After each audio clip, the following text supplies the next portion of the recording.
Hey, what's going on everybody? Welcome into the channel, and I got asked to update some of the beginner eBay selling videos for 2023.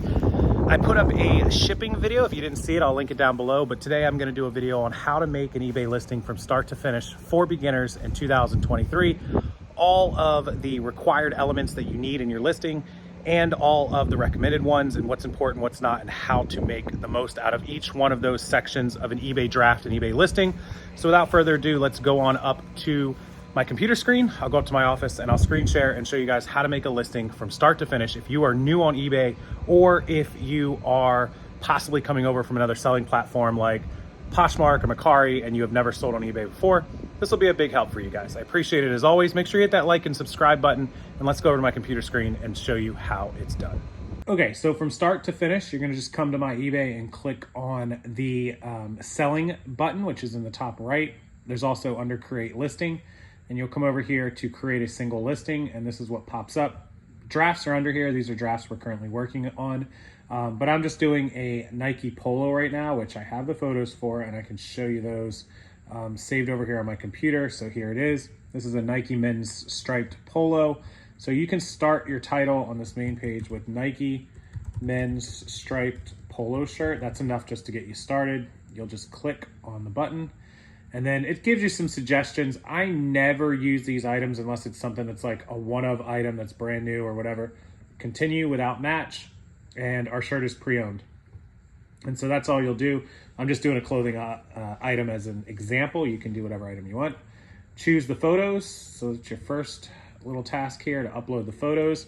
Ours have white backgrounds. We use Photo Room as a background remover to make it white. Put the photos in the order that you kind of want them in. I always take pictures front, back, the tag. You can do like an up close, you can do like the sleeves, whatever you need. 4 or 5 photos is usually enough for basic clothing items. Jeans, sometimes 6, 7, 8, but that's it. That's your photos. And as always, I'll link the Photo Room link down below if you want to use the background remover, the white background from that. Now you come down here, Gallery Plus, you don't really need to use this. I'll never pay $1 for this extra feature. It's kind of worthless. You can hover over it. Basically just displays a large photo in the search results. A listing fee applies whether your item sells or not. So you'll pay for that whether it sells or not. So I never pay for that. Then we come down to your title, which to do a good title, for clothing at least, now every category and item is different, but for this one, there's an order of operations that sort of applies to clothing.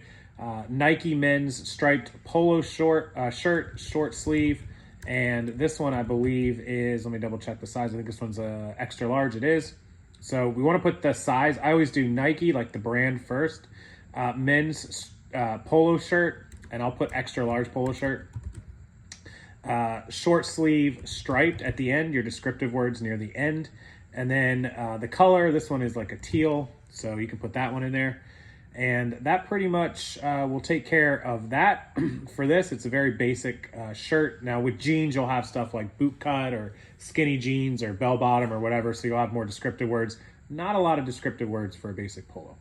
Now down here, you can see there's some item specifics that will apply. This is a short sleeve, this is an extra large, and it is not a blue, it's a teal, which is an option, which we'll see in just a second.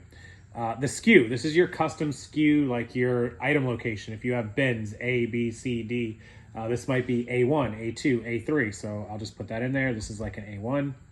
Then you have your item category, which eBay automatically picks up. Just double check that it's right. Clothing, men's clothing, shirts. So that's correct.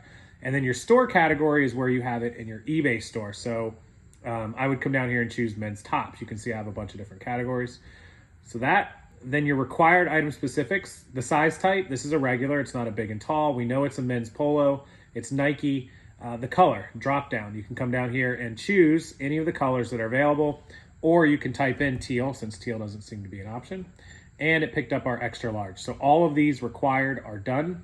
Recommended or additional, you can do as many as you can quickly. You don't have to do all of them, and in fact, some of them are probably worthless. The fit on this one is a regular fit. You can see theme here is sports, classics, logos. It's none of the above, so I'll just leave that. Product line, Nike Golf, Nike Dry Fit, Nike Tiger Woods.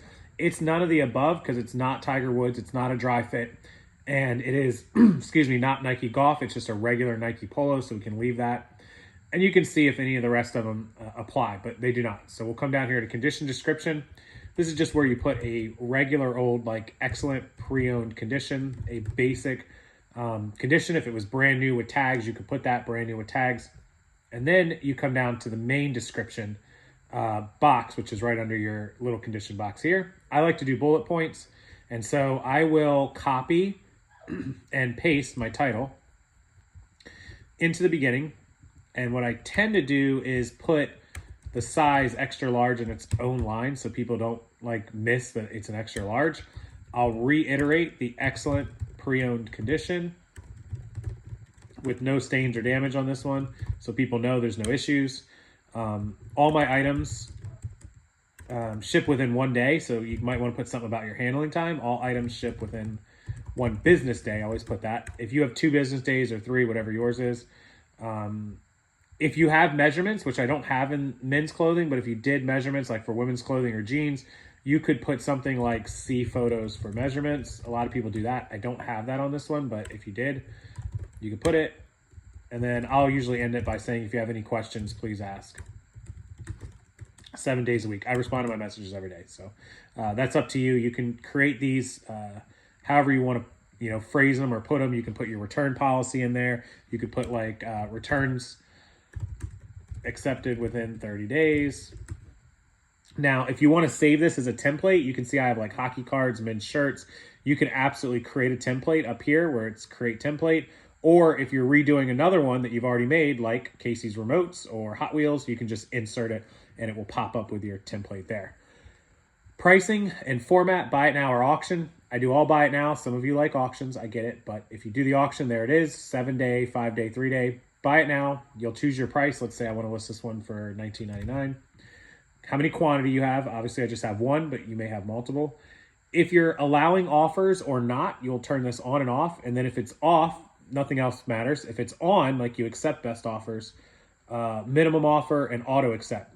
So the minimum offer is the lowest you would possibly go. And then the auto accept is if they hit this number or higher, it will automatically accept the offer. I leave these blank. I want to see every offer that comes in, and I want to decide whether I'm going to counter offer it or accept it right when it comes in. It takes seconds. This is not saving you time. This is just a dumb thing to auto decline. As a buyer on eBay, when people auto decline my offers, I get aggravated. Let the offer come in, let it come to your box, and at least respond to it. Even if you just decline it, if they offer $1 on a $20 shirt and you decline it, at least you saw it and you gave it a chance. Now, some people don't like to wait around for their offers to be accepted or declined, so make sure you are on top of your offers if you do that. Now, adding volume pricing, if you have more than one item, we don't have that here, but you could. And then finally, our shipping methods, which we talked about in the eBay beginner for shipping video. I'll link that below as well. Standard shipping, freight, or local pickup. We're doing standard shipping. This is a small to medium item. I don't do my weights or dimensions because I do free shipping. If you did calculate it, you would need to weigh your item and put it in here like 10 ounces, 12 by 10 by, let's say 2.